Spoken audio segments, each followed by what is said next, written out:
it's had to get to a point where I don't have a quality of life now, you know, and I'm only just being heard. I'm only just meeting people that believe in me as a person, you know, as a name and not as a title, not as an addict. People experiencing homelessness are often dying incredibly young, and often in really awful situations without adequate care or support. Those deaths are often not foreseen, so there's no planning goes into them.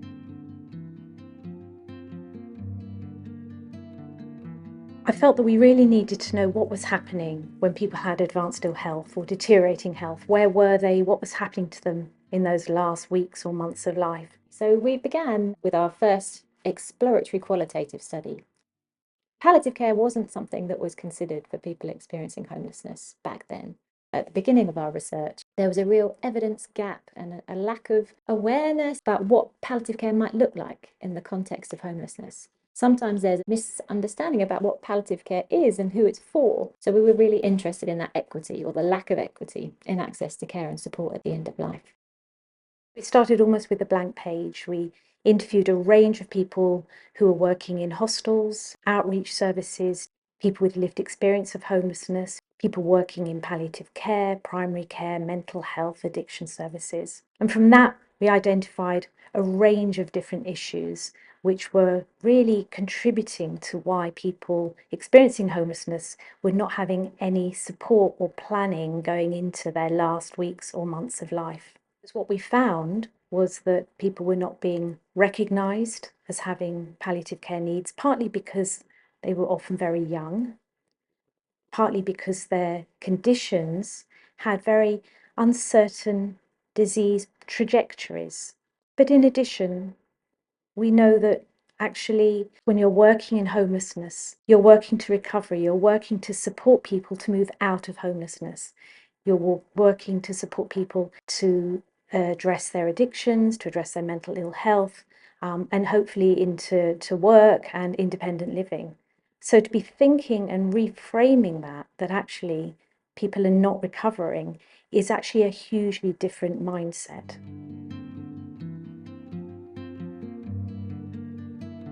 Julian, and originally on this project because I was previously homeless, did 8 months roughly rough sleeping, and I worked for the Pathway Project, and I've worked in various other organisations.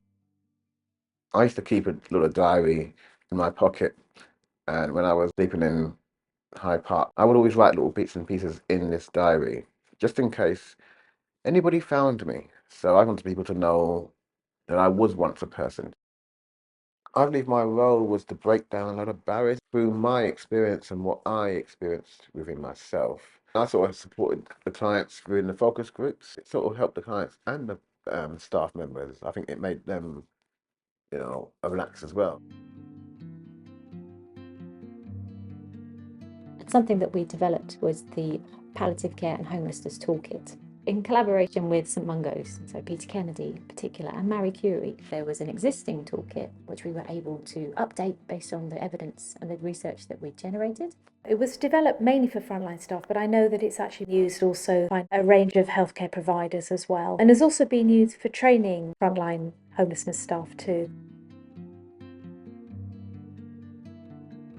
We have developed some training for hostel staff, and initially there were some really great outcomes. There was an increase in knowledge and an increase in understanding and confidence about what palliative care might look like.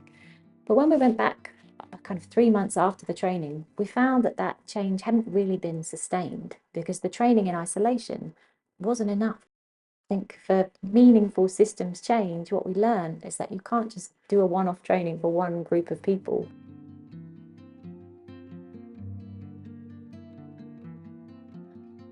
One of our key recommendations really was we need everyone to come together. So we started twinning a palliative care team with a homeless hostel to see whether the palliative care teams could provide support to hostel staff in terms of training, helping them to identify which clients, which residents had deteriorating health and might benefit from much more palliative care support. The focus in the hostel was very much based on recovery. But of course, a lot of these residents probably weren't going to recover. But what we could do was ensure that they had their best quality of life possible. So when the opportunity for the pilot came to do some twinning work with St. Joseph's, it worked really well for us. So the pilot enabled us to build, and we have sustained an excellent relationship with St. Joseph's Hospice. And we can still have discussions with them about clients of concern. But I think what the pilot has done, it has given us tools to be able to articulate what their presenting issues are. And that has made a huge difference. This whole shift to thinking about palliative care has enabled people to say, well, if this is somebody's home, then we need to try and support them in that home environment so that they are able to die in a peaceful, more dignified way in a place of their own choosing. And then COVID hit, so it brought problems in terms of face-to-face working, but huge opportunities to do things on a wider scale in a virtual way.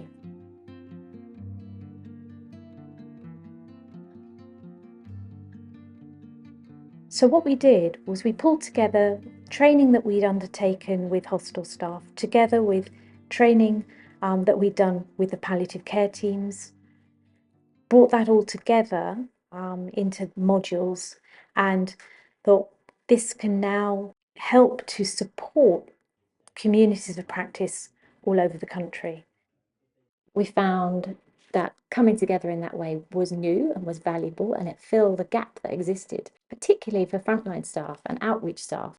And I think people felt a lot less isolated, supporting people in what can be really challenging circumstances. That has then run in 10 different areas around the country.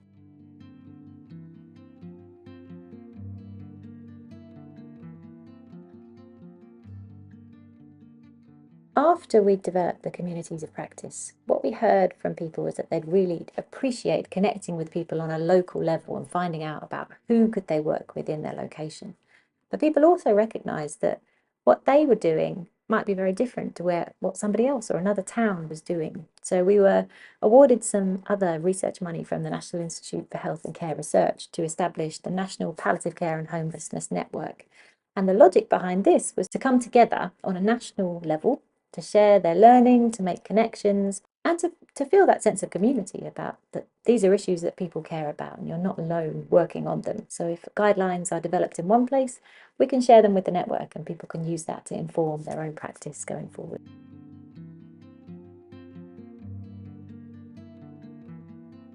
Improve is the intervention to optimise palliative care for people with lived experience of homelessness. The programme is quite broad. We have 8 sessions that cover a range of different topics, and we've worked with our lived experience group to identify what those topics would be. And we've also worked with people that have used a previous iteration of the intervention, hearing their feedback about what worked well, what needed maybe some tweaking, areas in which more evidence or more voices would be beneficial to really help illuminate some of the challenges that people are facing. And what we're doing with Improve is giving people the time and the space and the connections to bring different perspectives and think together about what's possible and to challenge those things that don't seem possible yet, to really try and change the way that things are done and the way that people are supported toward the end of their life.